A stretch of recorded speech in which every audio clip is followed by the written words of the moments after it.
Well, welcome to the pile that I call home. This is my messy table next to my computer hutch where I get everything from this battery caboose, as I call it, full of AA batteries, and my reinstalled discs for operating systems and stuff are in this gray thing right here. And I got wires all over the place and little eye loops and adapters for Wi-Fi, but the main reason I was doing this film is to show you and just to get used to doing my camera too. See, there's a bunch of hard drives and one in an enclosure over there. Here's the game thing I bought. I pulled these two RAM boards out of my computer and I put in two more powerful 2 gigabyte ones instead of just two 1 gigabyte. So now I have total of 4 gigabytes of RAM in this junky old computer here, and I had to switch monitors because this computer that I now have on my desktop that I finally got Windows 10 on does not have the connections for the other monitor I was using. This one's a little smaller, but it's okay, I need more space anyway. But as I started to say, amidst all my pens, pencils, tools, storage drives, speakers, and general rubbish, and Mr. Bill hiding back there in the corner. See Mr. Bill? I think he still works. I know I'm getting way off base here, but I want to show you Mr. Bill. He still works.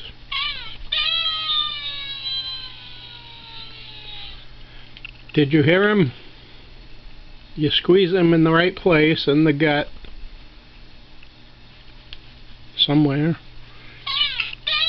and he says, "Oh no," because that was Mr. Bill's famous line when Mr. Sluggo came to visit and destroyed him, wiped out his dog, hurt him, or put him through a ringer or something. It was an old thing from Saturday Night Live comedy show on TV. But anyway, so back to reality, Cal. I like my videos to be interesting and stuff anyway, so back to the subject of this whole video. I had ordered these stealth planes as I'm getting maybe nearer to completing my little F-86A Saberjet model. I decided I should have some cheap models to do after that, so these were all about like $6 to $8 a piece. They weren't too expensive. I ordered them months ago from Hong Kong and it took forever and a day for them to come, but they slowly came. So now I have this F-19 stealth fighter plane, 144th scale, which would make the real plane 144 times bigger than the one in this box. It's a kit made by Revell, which is a popular model brand, and this is a really awesome plane I never even heard of before, but I liked it when I saw it. I've never heard of this F-19, and it's actually quite complicated when you open the box, but this F-117A Nighthawk stealth fighter is a trumpeter model from Asia. It's I don't know if it's Korea or China. I think it was made in China, but it's also 144th scale, and this one's wicked easy. The fuselage is, and the wings, the I can't even talk. The fuselage halves and the wings are all one unit top and one unit bottom that just snap together and glue. And then you just put the tails on decals, and you're going to put the window glass in before you put the two halves together. But it's basically two halves, two tails, and a window. It's not very complex. The only complicated part is painting it and with my shaky hands putting on the decals. But it was a good value for about $6. I think those both cost about $6. And here we have a Snap-Tight made by Revell models. It's an SR-71 Blackbird, like landed over there in the Philippines too. But this was one of my favorite planes since I actually saw one in Hanscom Field Air Force Base in Bedford, Massachusetts when I was a little boy. And it was the most awesome thing. It was long, it was huge, it was pretty tall off the ground, and I just loved it to death. I'll never forget seeing it in real life. We used to go to the air shows there where the Thunderbirds would perform their aerial theatrics, and it was quite enjoyable, and I went year after year. I also saw the Blue Angels one time only down, I think, at Westover Air Force Base, where they came for a single-year visit from the West Coast, from their Marine or Navy base out there on the West Coast. But this snap-type model, it's kind of medium complex. It's not as complex as that little F-19 stealth fighter, but the thing is, I'm going to glue it and I'm going to paint it. It is molded in black, but I noticed there's like a little tiny, what they call a short shot in the mold, in the molded plastic, where it didn't quite fill out the mold a lot like it's supposed to under pressure. So it has a little ripple in the surface, and I just decided to treat it like a regular model. You can glue any snap-type model. You don't have to go with the easy-out baby method of assemble. You can do the big boy method of painting and assembly and put the decals on. It also has a base stand on this model, so I will have to clear off some spot on that top shelf up there maybe to accommodate that stand when it's all done. But anyway, that's the SR-71. Here's the F-17A Nighthawk, which is all in Chinese. They do have it translated into English and German and a few other languages. And as I said, I ordered them, in January? I spoiled myself with a few after Christmas presents, and it took them up until just recently, late February, to come in from Hong Kong, maybe closer to 7+ weeks. But I thought I'd open them to show you the box inside, if you can wait while I put the camera down. So I'll just look at my keyboard or something for a moment, and I will show you how difficult some of them are. And the other thing is, one of them takes about 6 different paint colors, so now I gotta buy more little bottles of paint at roughly $4 to $5 a piece if I want to do them correctly. I didn't exactly plan on that, but I don't want them to come out looking funky. So I'll show you. I cut this one open. This is the F-19A stealth fighter, and I can't lose the clear canopy windshield in it as I pull them out of the bag. But you can see there's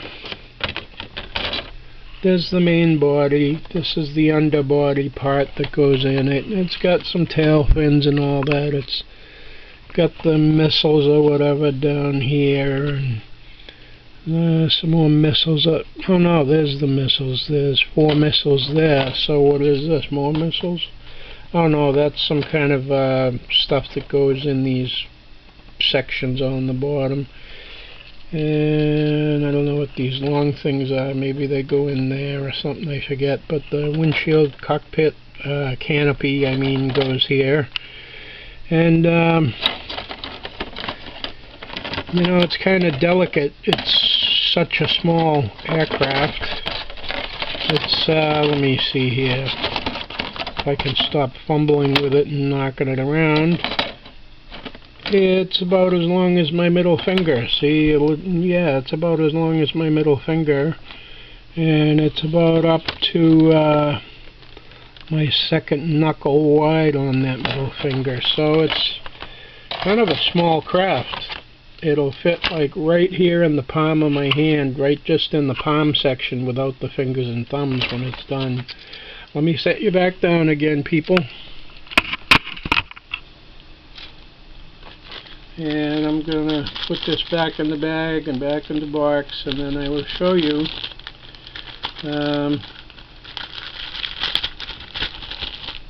the other stealth fighters and secret spy planes and stuff. I like black military planes for some reason. I like the stealth kind of stuff. Alright, I'll show you the F-117A Nighthawk next by Trumpeter Models. And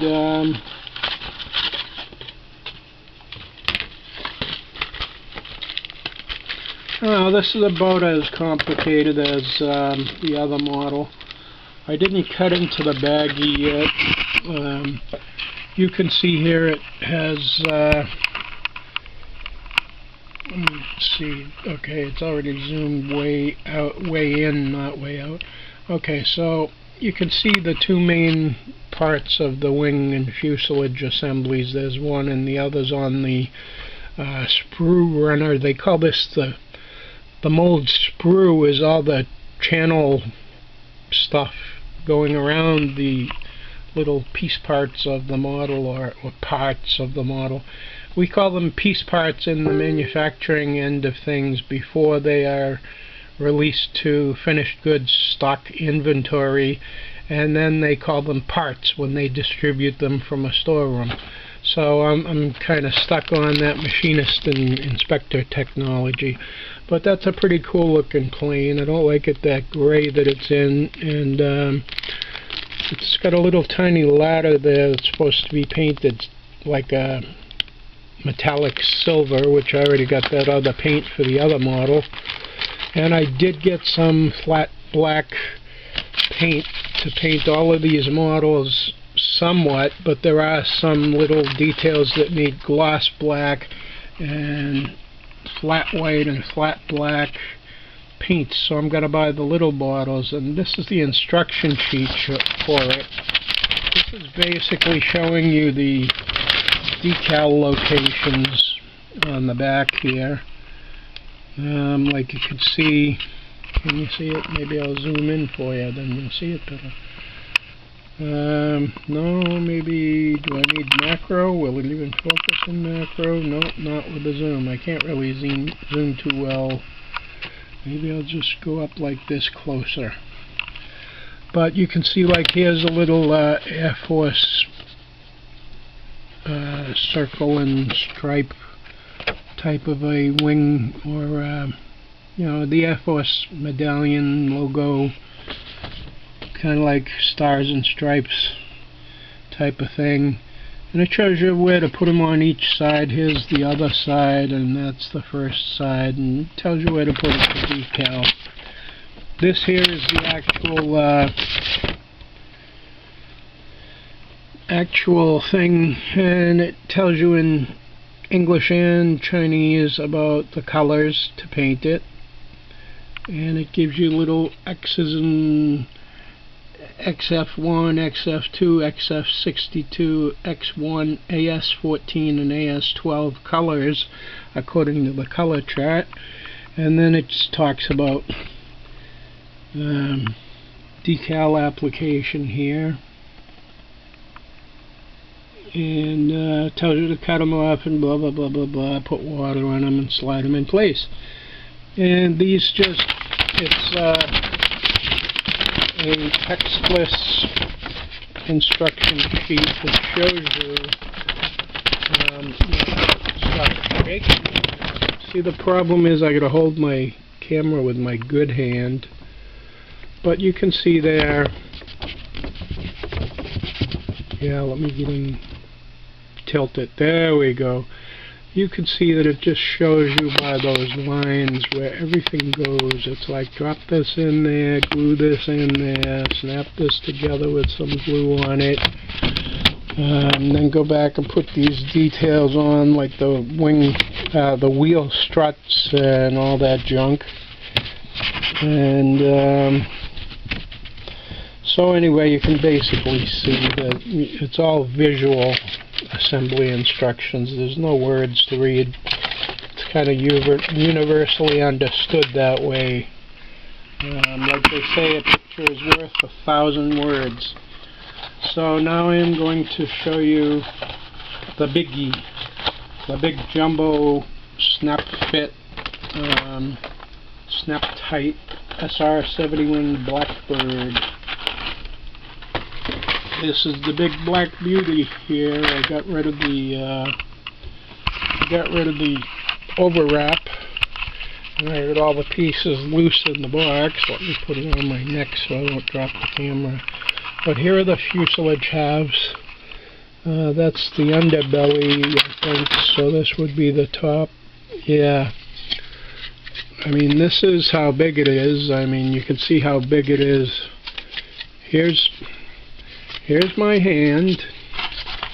And Mr. Shaky Hand, come on, help me. Alright, now that I got Mr. Shaky Hand to lay flat and behave, you can see it's as big as a stupid axe.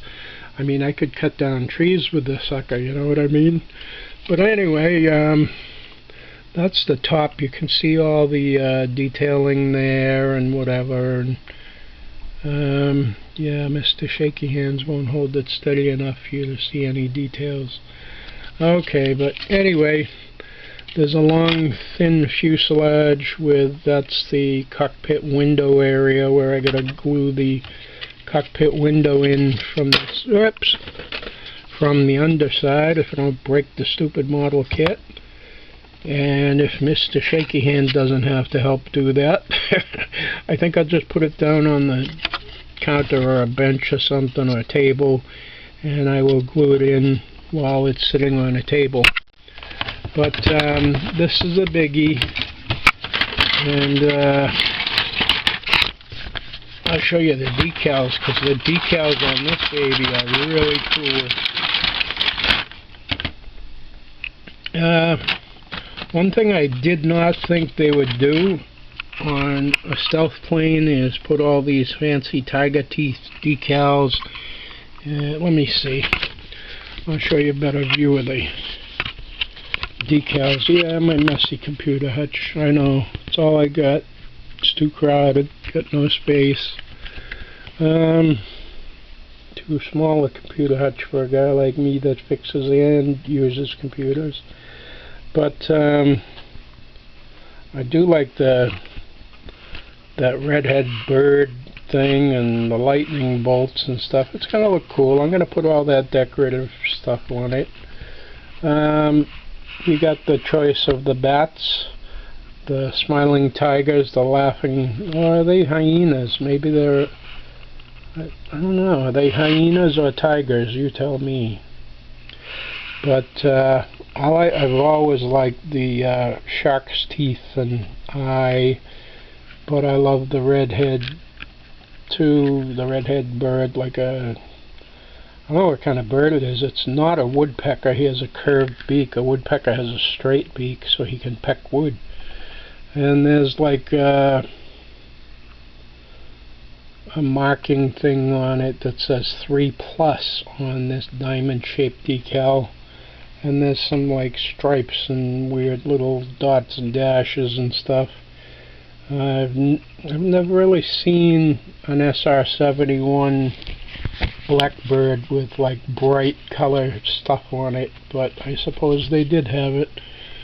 And here's part of the stand here. You can see the curved part that goes up like that. It sticks into the underbelly of the jet.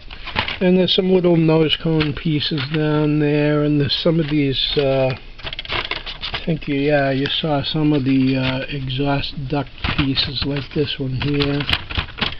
So, it's a good kit. It's not at all complex. It's only got a few pieces.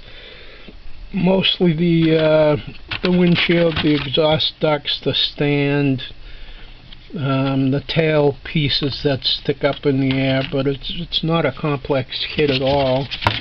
Again, it's made by the model making company Revell. I think was originally a French company, but they sell a lot of stuff here in America. Some people call it Revel, but it's not. It's Revell because it has two L's. You pronounce it Revell. And yeah, let me see where the decals and stuff go. This is a fairly complex 2-page fold-out sheet. And it just has like, yeah, you can see because of the contrasts in here in the room lighting, those foolish, stupid halo lights up there, the big round circulating bulbs. I hate them. They're too bright, fluorescent. I got 2 of them in the room with double bulbs, so it's like 4 giant fluorescent lights flooding my room with too much light. Yeah, I can't hold it steady, especially when it's trying to fold up and shut on me.